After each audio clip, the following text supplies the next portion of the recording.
What's up everyone, welcome to Kaiser channel. Today we'll be reviewing this, the Metal Build Freedom Gundam Concept 2. So as some of you know, there's actually been a Freedom Gundam that was released in 2012, so it has been 8 years since the first release of the Freedom, and now we have is the Concept 2, which is a complete redesign of the Freedom Gundam. So how does it look after the redesign? Well, so let's get this started to find out. So coming right out of the box is the first layer. Now the first layer consists of, on the left you have is the beam rifle. And on the top you have the different type of hands that you can change into. On the right you have is the beam shield. And right in the center you have is the iconic freedom wings. And at the bottom of that you have are the side rail cannon. And right there beneath that you have are the two beam saber handles. Alright, let's go to the second layer. So here you have is the second layer. Now the second layer, as you can see on the top, you have is the beam saber effects. There's two of them. And underneath that is the connected beam sabers, which you can display as the double saber. And at the bottom of that, you have is the base of the display stand, which you can see it's packaged it upside down, but that's all good. And next to it, you see the normal arm that's for the display. Now right here, I noticed something that the color on this is actually not fully white. It's not a pure white, you can see that it's actually a very light gray. So not sure if this is only the base stands like that or for the rest of the Freedom, it's also like that. But we'll find out just right after this. Alright, let's move on to the main body and see if the color is actually light gray or not. Here you have is the main body. Obviously it is without the wings and the side cannons, which we'll add just after we quickly go through this. Unfortunately, the white isn't as a pure white, but rather a light gray, which is the same as when we saw it with the base stand. However, it is still within my acceptable margin. Aside from the rest of the body looks amazing. At the back, there are actually 3 holes, which starting from the upper body, we have 2 holes right there. The top one is for connecting the wings and the bottom one is for the display joints, which connects to the base stand. As for the one on the lower body, that one is for putting the beam rifle there so that it can clip onto it. Also, I noticed that the antenna is actually a little bit bent, which is actually quite disappointing.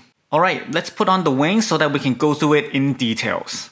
Here it is, the complete form of the Freedom Gundam. And we should start off with the color. Like I mentioned, the white is a semi-gloss light gray instead of a pure white. And you have the black and blue in the center of the body, that's a metallic color. Also, the red that you find on the chest and the rest of the Freedom is also a metallic color, but it actually has a tone of purple in it. There are also this fine light metal color that looks like silver near the collar, the exhaust in the chest piece, as well as the back of the arms, which strikes out very apparent and nicely done.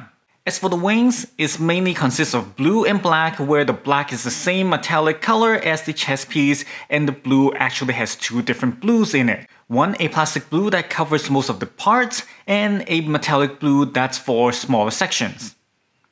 There are also silver linings across the wings that makes it look incredible. The thruster at the back, although it's hard to see, is also colored very detailedly. The cannon, which is hidden within the wings of the Freedom, is mainly light gray and a metallic black. On top of all those, you have simple decals on the shoulder, the front waist guard, ankle guard, and also the side of the wings. There are also some fine text on the side cannons as well. Overall, I must say I'm very impressed with this so far and definitely don't recall this much of a detail on the version 1. As for the movement, it is on par with the previous Metal Build Gundams. You have the arms that bends all the way at the elbow joint and it actually can touch each other. But I purposely left a little gap in there so they don't damage each other. As for the entire arm at the shoulder point, the arm itself can probably turn 360 on its own. However, the shoulder armor has this little hinge underneath it that only allows a very small movement within a very small gap. As a result, it greatly limits the movement on the arms at the shoulder points, and this probably is as far as it can go. The torso can bend at a 45 degrees, and also it can bend backward and sideways a little bit as well. As for the thigh, it can move all the way up to 90 degrees, just as you can see right here, and the knees can be bent all the way at the back. As you might have noticed on the right leg, the knee section actually moves, and this part moves automatically as you bend the knee, which is the same as the red frame Kai. Although you don't see this often, but I really do love this knee gimmick. Before we go on to the other gimmicks, let us go through the weapons first. Here are the weapons for the Freedom. Obviously there isn't a lot. You have the beam rifle on the left, the beam shield in the center, and then you have the beam saber, which comes in two different types. One separated and one's connected. Starting with the beam rifle, which is mainly light gray and there is a metallic blue right underneath it. Also there's the dark gray on the handle and some of the metallic colors here and there, which makes this a very nice touch up and looks really great. Next is the beam shield, which is a light gray all around the side, and you have the metallic black right there in the center. And of course you have the metallic red that's with the purple tone on the vertical center. Now there are some defects on mine, which is on one side of the tip. The plastic is actually split open, which I cannot fix at this moment. So it kind of bothers me.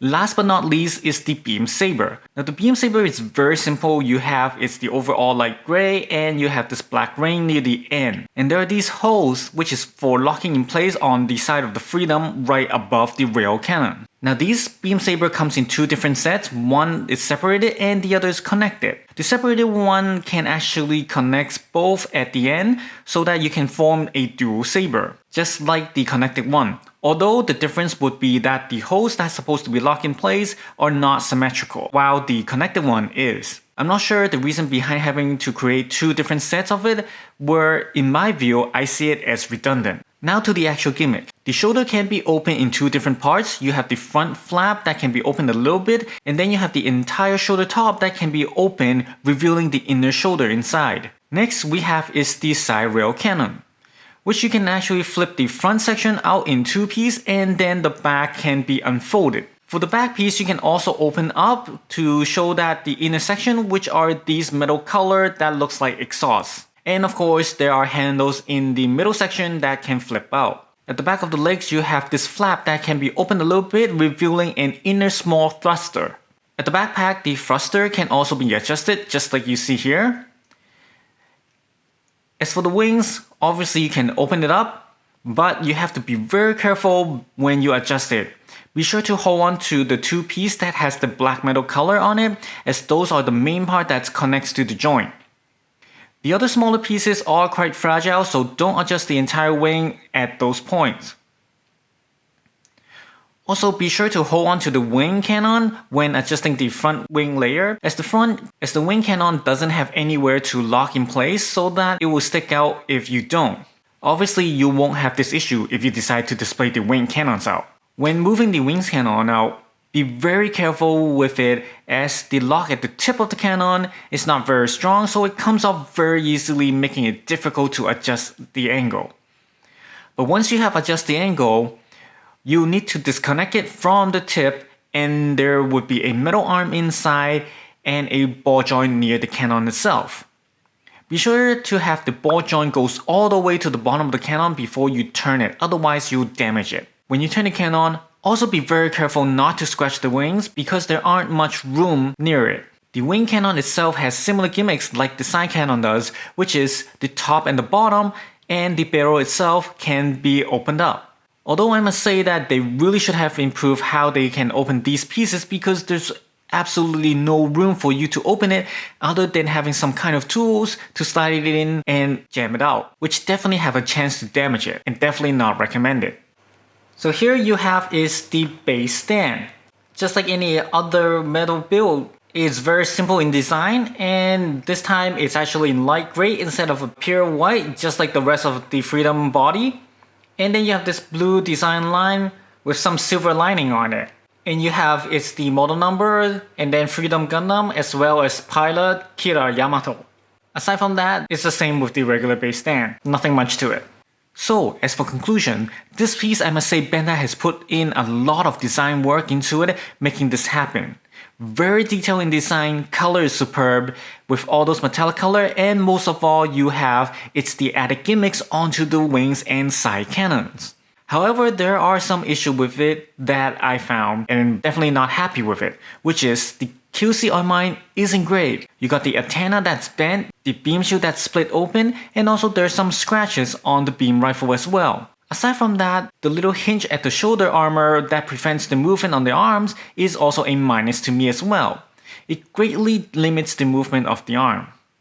And lastly, the wings and the cannons is hard to adjust, as there is no locks that locks the cannons in place, so every time I move the cannon, the wings moves, as well as vice versa. When you move the wings, the cannon moves, so you create a never-ending cycle. So with that, I'll give this piece an 8 out of 10. What do you guys think about this piece? Do let me know in the comments below. And that's it with today's video. Hope you guys enjoyed it and find it useful. Do support me by hitting that like button and also subscribe to my channel for more videos. I'll also be doing a comparison video between the version 1 and this concept 2, so be sure to check it out when it's out. Alright, I'll see you guys next time. Thank you for watching.